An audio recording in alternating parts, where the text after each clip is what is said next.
Sun I go down, sun I come up, now worry stop it. Tongol West Papua. Sun I go down, sun I come up, now worry stop it. Tongol West Papua. Well, like in freedom, yeah, freedom. Long West Papua, all one thought belong to me. Only run away about. Now I long big boost, only like in freedom, to side by Halimo. Only run away about. Now hide long big boost, only like in freedom, to side by Harimo. But I like it freedom, yeah, freedom. Long West Papua, all one thought belong to me. But I like it freedom, yeah, freedom. Long West Papua, all one thought belong to me.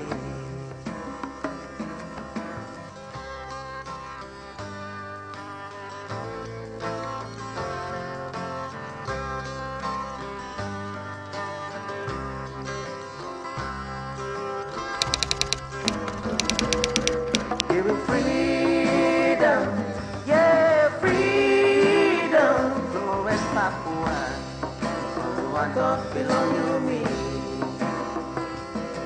Giving freedom, yeah, freedom. Long West Papua, all one thought belong to me. Giving freedom, yeah, freedom. Long West Papua, all one thought belong to me.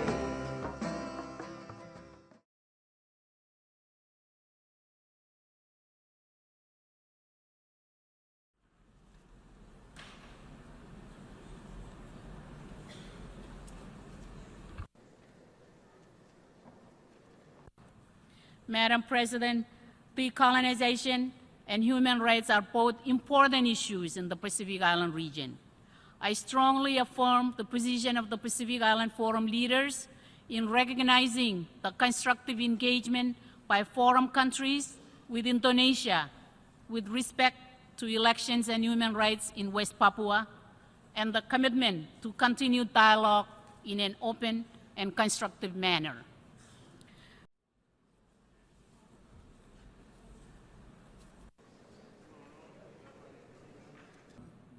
Likewise, we believe the United Nations must also engage with the people of West Papua to find lasting solutions to their struggles.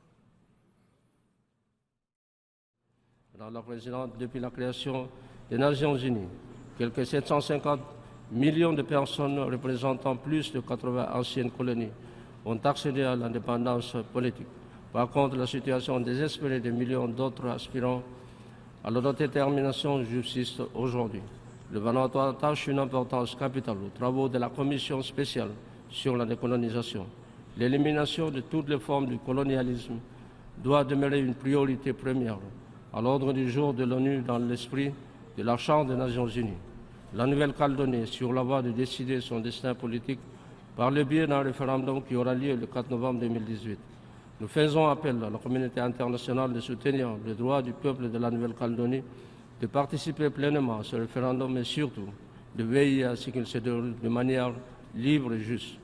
Madame la Présidente, la communauté internationale est témoin de violences et d'abus des droits de l'homme dont les ressortissants de la Papouasie occidentale en sont victimes. Nous exhortons le Conseil des droits de l'homme à enquêter sur ces abus. Nous appelons aussi nos homologues dirigeants du monde à prêter plus attention à ces actes inhumains et conjointement avec l'Indonésie, à faire cesser toutes les formes de violence et à trouver un terrain d'entente avec les ressortissants pour faciliter la mise en place d'un processus qui leur permettra d'exprimer librement leur choix.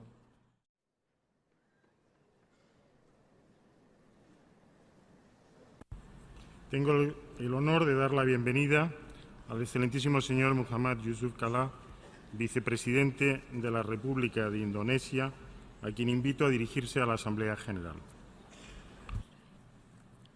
Mr. President, to create peaceful, sustainable, and equitable societies, all countries must respect international law and principles of the UN, including respect for sovereignty and territorial integrity.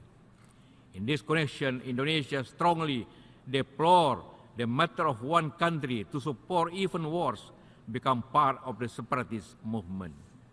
This act of hostility has no place in the UN system, an act which clearly in violation of UN principles.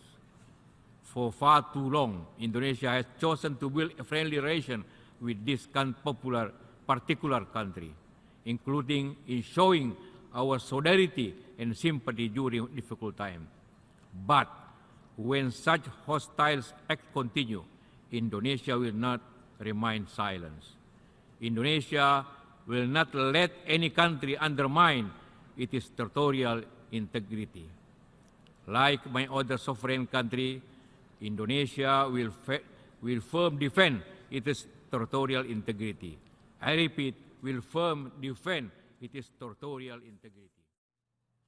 Madam President, it is important that administering powers, the non-self-government territories, and all relevant organizations honor their commitments made under the Charter of the 1960 Declaration on the Granting of Independence to colonial countries and peoples. To that end, and in accordance with the 1998 Noumea Accord, Solomon Islands welcomes the referendum to be held in New Caledonia on the 4th of November 2018 that is both free and fair.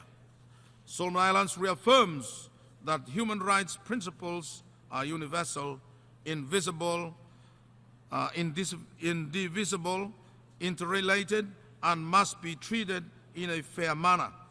All states have the moral duty and responsibility to uphold, respect, promote human rights, and where necessary, take preventive, protective, and punitive measures against human rights abuses and violations. Solomon Islands recognizes and respects Indonesia's sovereignty over its territorial waters, boundaries. My government commits to work with the government of Indonesia on areas of mutual interest, including human rights concerns in Papua and West Papua. And I now call on the representative of Indonesia.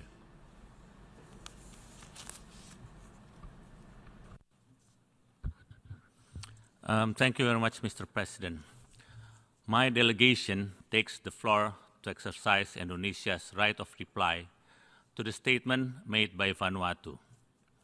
Indonesia condemns the slander and baseless comments that the delegation of Vanuatu made in its statement this morning when referring to the Indonesian provinces of Papua and West Papua.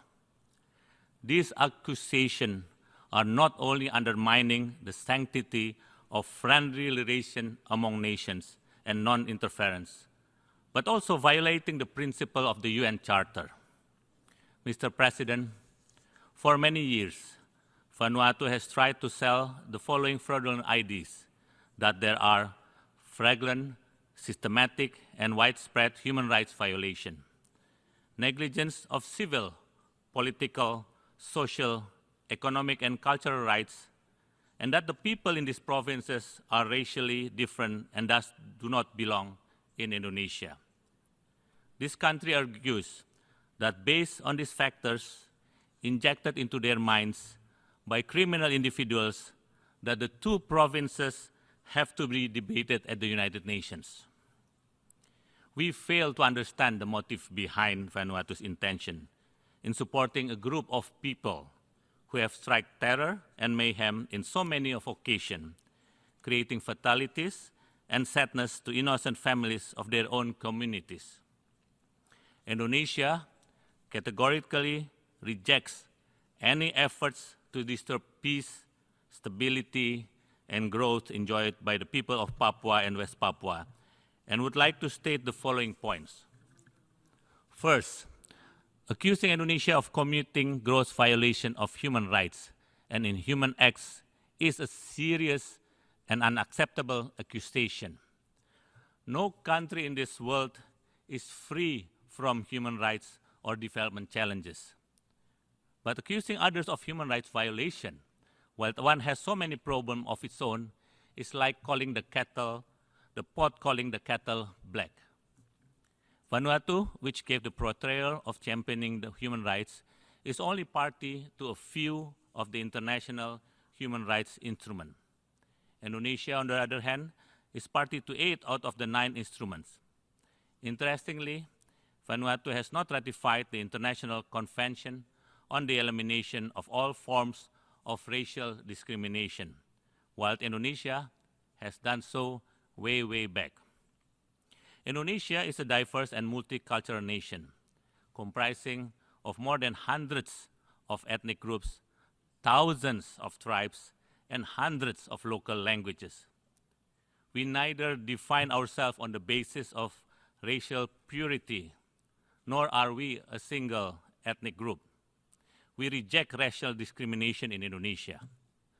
Now, if we follow the irresponsible premise and logic of Vanuatu, then the world will consist of tens of thousands of countries, noting the multitude of race and ethnicity in the world. Now, just to remind Vanuatu that the customary international law deriving from the Montevideo Convention of 1933 on the rights and duties of state clearly stipulated 4 elements that define a country, namely, first, population, second, territory, thirdly, government, and fourthly, capacity to enter relation with other states.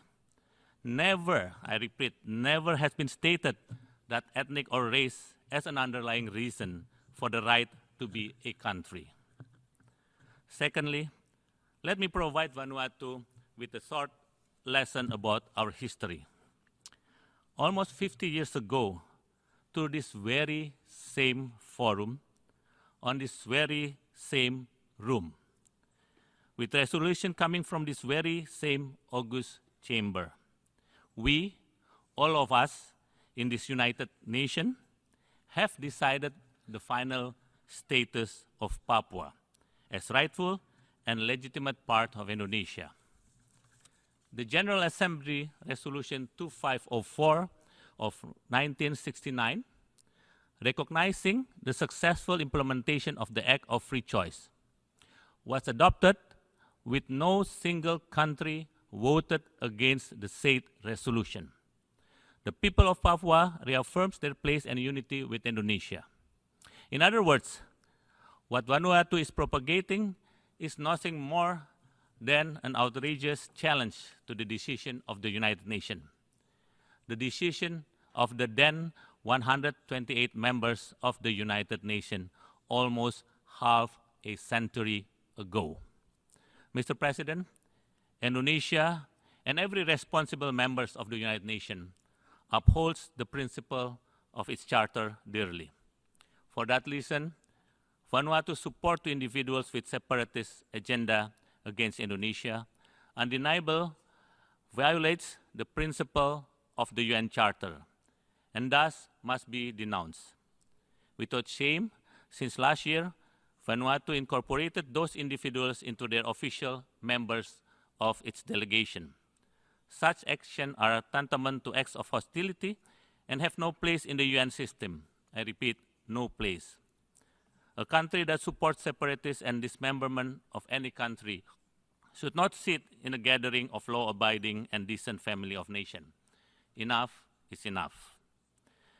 We couldn't care less what the motives are, but we know for sure that Indonesia will firmly and strongly defend its sovereignty, its territorial integrity, and its dignity.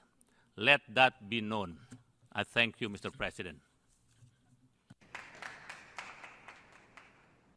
I thank the representative of Indonesia.